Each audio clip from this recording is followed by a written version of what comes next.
থানার মেজবাবু বলছি, উপর থেকে এসপির চাপ আছে, আপনাকে গ্রেপ্তার করতে হবে, আপনার পরিবার আছে, মান সম্মান আছে, আপনি ভালো লোক। ডিএসপির সঙ্গে কথা বলেছি, ডিএসপি 5-6 লক্ষ টাকা চাইছে, টাকা দিলে আর গ্রেপ্তার করা হবে না। ফোনের ওপারে যদি কেউ নিজেকে থানার পুলিশ অফিসার পরিচয় দিয়ে এইভাবে প্রেশার দিতে থাকে, তাহলে মুহূর্তের মধ্যে যে কারো মাথা ঘুরে যাওয়ার মতন পরিস্থিতি তৈরি হবে। আর ঠিক এমনই একটি অভিযোগ ঘিরে এখন তোলপাড় পূর্ব বর্ধমানের ওড়গ্রাম। অভিযোগ, একজন তৃণমূল পঞ্চায়েত প্রধানকে গ্রেপ্তারির ভয় দেখিয়ে পুলিশের নাম করে চাওয়া হয়েছে লক্ষ লক্ষ টাকা। শুধু মুখে হুমকি নয়, পাঠানো হয়েছে কিউআর কোডও। বলা হয়েছে আগে 3 লক্ষ টাকা দিন, পরে বাকি টাকা দিলেই হবে। কিন্তু আসল চমকটা এখানেই, যার নাম করে ফোন করা হয়েছিল, পুলিশ বলছে সেই নাম্বারের সঙ্গে ভাতার থানার কোনো অফিসারের সম্পর্ক নেই। এমনকি পুলিশি তদন্তে প্রাথমিকভাবে জানা গিয়েছে ফোনটি এসেছিল উত্তর 24 পরগনা এলাকা থেকে। তাহলে প্রশ্ন উঠছে, কে এই ব্যক্তি, কিভাবে তিনি থানার মেজবাবু সেজে ফোন করলেন, কোথা থেকে পেলেন পঞ্চায়েত প্রধানের ব্যক্তিগত নাম্বার? সবচেয়ে বড় প্রশ্ন, এটা কি নিছক প্রতারণার চেষ্টা, নাকি এর পিছনে আরো বড় কোনো চক্র রয়েছে? চলুন পুরো ঘটনাটা একদম শুরু থেকে বুঝে নেওয়া যাক। ঘটনাস্থল পূর্ব বর্ধমানের ওড়গ্রাম। অভিযোগের কেন্দ্রে সাহেবগঞ্জ পঞ্চায়েতের প্রধান প্রদ্যুৎ কুমার পাল। তিনি তৃণমূল কংগ্রেসের নেতা, আর তার কাছেই আসে একটি হোয়াটসঅ্যাপ কল। ফোনের ওপারে থাকা ব্যক্তি নিজেকে পরিচয় দেন ভাতার থানার মেজবাবু হিসেবে। এরপর শুরু হয় ভয় দেখানোর খেলা। ওই ব্যক্তি নাকি বলেন উপর মহল থেকে চাপ রয়েছে, এসপির নির্দেশ রয়েছে, প্রধানকে গ্রেপ্তার করতে হবে। অর্থাৎ এমন একটা পরিস্থিতি তৈরি করা হয় যাতে ফোনের ওপারে থাকা মানুষটি প্রথমেই বুঝে যান বিষয়টি অত্যন্ত গুরুতর। শুধু গ্রেপ্তারির ভয় নয়, তার সঙ্গে যোগ করা হয় সামাজিক সম্মানের বিষয়টিও। বলা হয় আপনার পরিবার আছে, আপনার মান সম্মান আছে, আপনি ভালো মানুষ। এই ধরনের কথার একটা মনস্তাত্ত্বিক প্রভাব রয়েছে, নিশ্চয়ই বুঝতে পারছেন। কারণ কোনো সাধারণ মানুষকে যদি বলা হয় পুলিশের কাছে আপনার নামে অভিযোগ রয়েছে এবং আপনাকে এখনই গ্রেপ্তার করা হতে পারে, তাহলে স্বাভাবিকভাবেই আতঙ্ক তৈরি হবে। আর সেই আতঙ্কের সুযোগ নিয়েই যদি বলা হয় টাকা দিলে সব মিটে যাবে, তখন প্রতারণার ফাঁদটা আরও ভয়ঙ্কর হয়ে ওঠে। এই ঘটনাতেও অভিযোগ ঠিক তেমনই। বলা হয় ডিএসপির সঙ্গে কথা হয়েছে, ডিএসপি নাকি 5 থেকে 6 লাখ টাকা চাইছেন, টাকা দিলে আর গ্রেপ্তার করা হবে না। ভাবুন, একজন জনপ্রতিনিধিকে ফোন করে এমন দাবি করা হচ্ছে যেন থানার ভিতরেই কোনো গোপন সমঝোতা চলছে। কিন্তু অভিযোগের আরও একটি চমকপ্রদ দিক আছে। শুধু ফোনে টাকা চাওয়া হয়নি, পাঠানো হয়েছিল কিউআর কোড। এখানেই বিষয়টি আরও গুরুতর হয়ে ওঠে, কারণ কিউআর কোড পাঠানোর অর্থ হলো কথার পর্যায়ে পেরিয়ে সরাসরি টাকা পাঠানোর ব্যবস্থা করার চেষ্টা। বলা হয় প্রথমে 3 লক্ষ টাকা দিতে হবে, বাকি টাকা পরে দিলেও চলবে। কিন্তু প্রদ্যুৎ কুমার পাল নাকি সোজাসাপটা প্রশ্ন করেন, আমি টাকা দেব কেন? যেটা বুদ্ধিমানের কাজ করেন। আমার বিরুদ্ধে অভিযোগটা কি, আমাকে কেন গ্রেপ্তার করা হবে? আর এখানেই ফোনের ওপারের গল্পে ফাঁক ধরা পড়ে যায়। তৃণমূলের প্রধান প্রদ্যুৎ কুমার পাল তিনি কি বলছেন তার অভিজ্ঞতার কথা শুনুন। আজ আমি 10টা 15 যখন পঞ্চায়েত আসার জন্য রেডি হচ্ছি, খেতে বসবো, তখন হঠাৎ একটা ফোন এলো আমার হাসে। উনি বললেন, আমি ভাতা থেকে মেজবাবু বলছি, আপনাকে অ্যারেস্ট করতে হবে বলেছে, চাপ রয়েছে খুব এসপি। আর কারণটা কি, আমার কি কমপ্লেন আছে যে আমি অ্যারেস্ট হবো? বললো কমপ্লেন কিছু নেই, এসপির ভীষণ প্রেশার।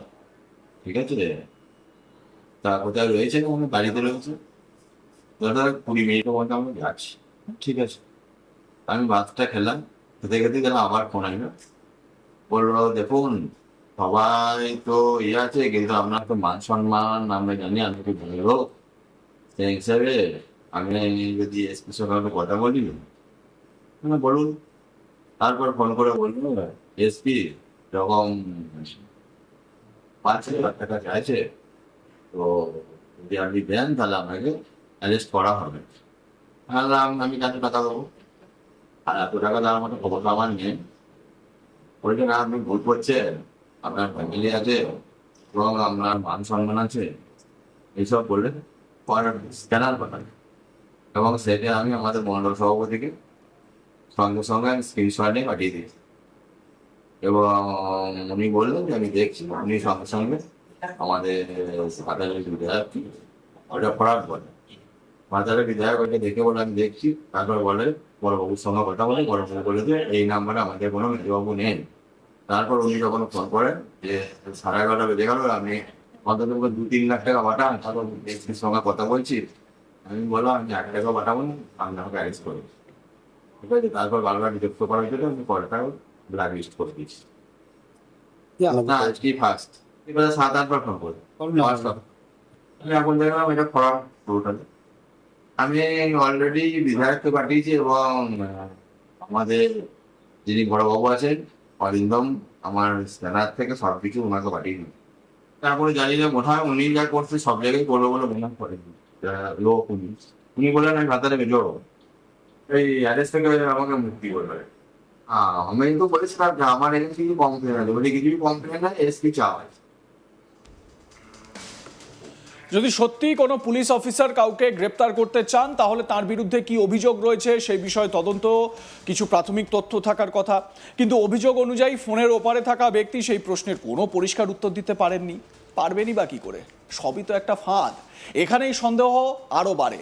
আর এবার আসছে এই ঘটনার সবচেয়ে গুরুত্বপূর্ণ মোড়। ভয় পেয়ে টাকা পাঠানোর বদলে ওই তৃণমূল পঞ্চায়েত প্রধান সরাসরি যান স্থানীয় বিজেপি বিধায়ক সৌমেন কারফার কাছে। অর্থাৎ যাকে ভয় দেখিয়ে টাকা নেওয়ার চেষ্টা হয়েছে বলে অভিযোগ, তিনি বিষয়টি গোপন না রেখে রাজনৈতিক প্রতিপক্ষের কাছেই সাহায্য চান। এই জায়গাটা কিন্তু রাজনৈতিকভাবে যথেষ্ট গুরুত্বপূর্ণ, কারণ সাধারণত রাজনৈতিক সংঘাতের খবর আমরা অন্যভাবে দেখি। তৃণমূলের নেতা, বিজেপির বিধায়ক, দুই পক্ষের মধ্যে অভিযোগ পাল্টা অভিযোগ করেই থাকেন। কিন্তু এখানে অভিযোগকারী নিজেই একজন তৃণমূল নেতা, আর তিনি সাহায্যের জন্য গিয়েছেন বিজেপি বিধায়কের কাছে। সৌমেন কারফা কি বললেন? তার বক্তব্য, বিধায়কের নাম করে যদি কেউ তোলাবাজি করে বা টাকা চায় তাহলে যেন তাকে জানানো হয়। তারপর তিনি অ্যাকশন নেওয়ার কথা বলেছেন, তিনি বলেছেন কঠোর পদক্ষেপ করা হবে। তো কি বলেছেন সামগ্রিকভাবে সৌমেন কারফা, শুনুন। আমার ভাতার বিধানসভার অন্তর্গত ওর গ্রামের সাহেবগঞ্জ 2 নম্বর গ্রাম পঞ্চায়েতের প্রধান, যিনি তৃণমূল থেকে নির্বাচিত, তাকে কেউ আমার নাম করে এবং জেলার পুলিশ সুপারের নাম করে ফোন করে হুমকি দেয় এবং বলে যে উপরে সব জানা আছে, এমএলএ সাহেবের অর্ডার, এসপি ম্যাডামের অর্ডার আছে, পার্টির উপরতলা সব জানে, 5 লক্ষ টাকা আপনি স্ক্যানার পাঠাচ্ছি, এতে ধীরে ধীরে দিন, নাহলে কিন্তু আপনি অ্যারেস্ট হয়ে যাবেন। এই ঘটনা আমাকে আমার মণ্ডল সভাপতি অরিন্দম ঘোষ জানায় এবং জানার পর আমি বিষয়টা পুলিশের সঙ্গে কথা বলে খোঁজ খবর নিই। পুলিশ জানায় তাদের এরকম কোনো নাম্বার বা এরকম কোনো অফিসার নেই, পুরো বিষয়টা ফ্রড হয়ে 24 পরগনা জেলার একটি জায়গা থেকে হচ্ছে। আমরা বিষয়টা নিয়ে উদ্বিগ্ন আছি এবং ওই প্রধান যিনি আছেন তিনি থানায় লিখিত অভিযোগ করছেন এবং পুলিশ যথোপযুক্ত তদন্ত করে দোষী ব্যক্তিদের চিহ্নিত করে তাদের বিরুদ্ধে ব্যবস্থা গ্রহণ করবে।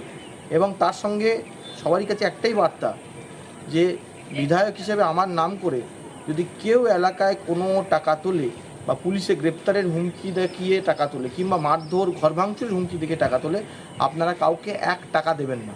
আপনারা আমাকে জানান, সে যেই হোক না কেন, 24 পরগনা হোক আর মালদার হোক কিংবা ভাতারের কোনো লোক হোক, এই যারা এই অসাধু কাজ চক্র করে বেড়াচ্ছেন, চালাচ্ছেন, তাদেরকে চিহ্নিত করে তাদেরকে গ্রেপ্তার করে জেলে ঢোকাবো এবং কঠোর থেকে কঠোরতম পদক্ষেপ হবে যারা এমএলএ এবং পার্টির নাম করে টাকা তুলছেন অনৈতিকভাবে। আপনাদের মতামত জানাতে থাকুন, দেখতে থাকুন আজ তাক বাংলা, সাবস্ক্রাইব করুন আমাদের ইউটিউব চ্যানেলটি।